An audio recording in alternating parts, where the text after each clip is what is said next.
Today, let's talk about sin tax. No, I'm not talking about the taxes on alcohol and tobacco because somebody thinks they're a sin. I'm talking about language. Sin tax has to do with the Greek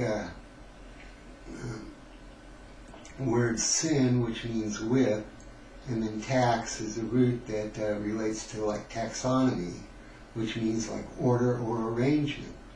So syntax is the being with the order and arrangement of words in a sentence. There's lots of different syntaxes in different languages. English, at the basic level, has subject, verb, object. I eat meat. Okay. I drink water. I is the subject, drinks the verb, waters the object. Okay. Other languages do it different. Japanese does it with subject, object, verb. I, water, drink. Okay. And there's other things in syntax, like how you modify nouns. And there's a lot of them, but I'm just going to go into a few basics. So in Spanish, I say the red bed would be la cama roja. Roja means red. Okay?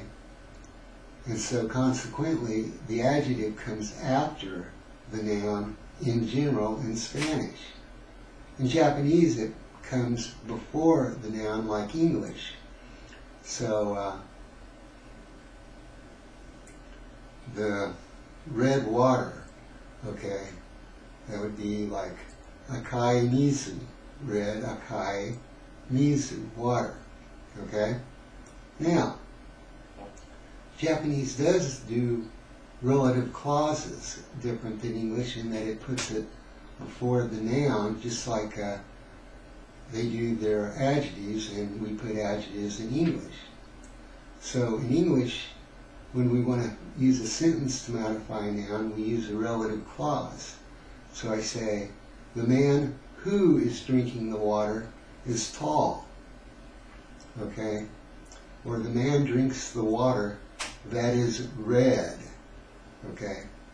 Now in Japanese, you would say instead of the man who is drinking the water, you would say the water drinking man. Okay? So if I wanted to say the man who is drinking the water is tall, it would be the water drinking man is tall. Okay? So you have those differences. And once you get used to them in a different language, it makes it a whole lot easier. Because a lot of people, they come in with the subconscious belief that the syntax and other grammatical structures in their language are somehow the way it works. And it's not. It's like one time I was talking to this one preacher, and he was going to try to learn Spanish so he could go down to Mexico and preach. And he thought learning Spanish was you got a list of Spanish words and memorize them and talk like in English. It's like, well, sort of, but there's grammatical endings and all those other things. And that's just one of the things that you have to keep in mind when you're dealing with other languages. The word order can change dramatically. And there's, more than one type of language in general.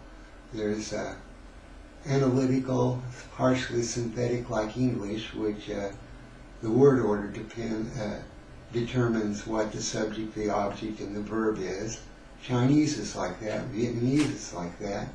But then you get into agglutinative languages like Japanese, where the word order does matter, but it has a whole lot more to do with the grammatical endings. And you get to languages like Hungarian, and they've got like probably 30, 40 case endings just to indicate the relationships of nouns to the rest of the sentence.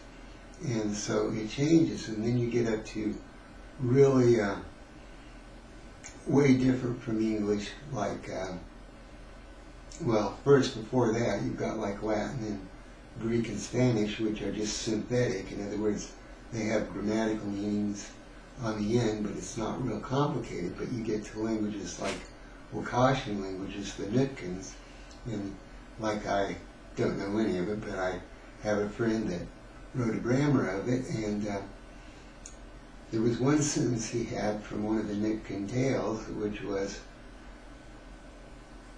not really a sentence, it was a word, and it was 4 syllables. And what that word meant, this is polysynthetic, it gets that different from English. They ran together as a group down a slope to the beach.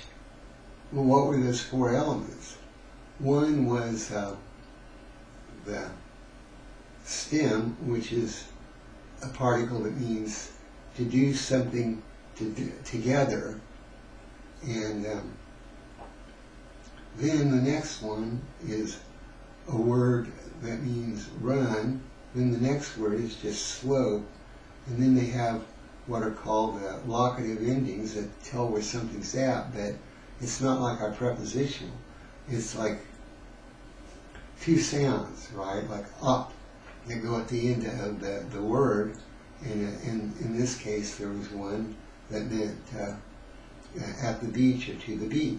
So 4 syllables was a whole sentence in English. So that just gives you a little bit of the idea of the differences in syntax between languages.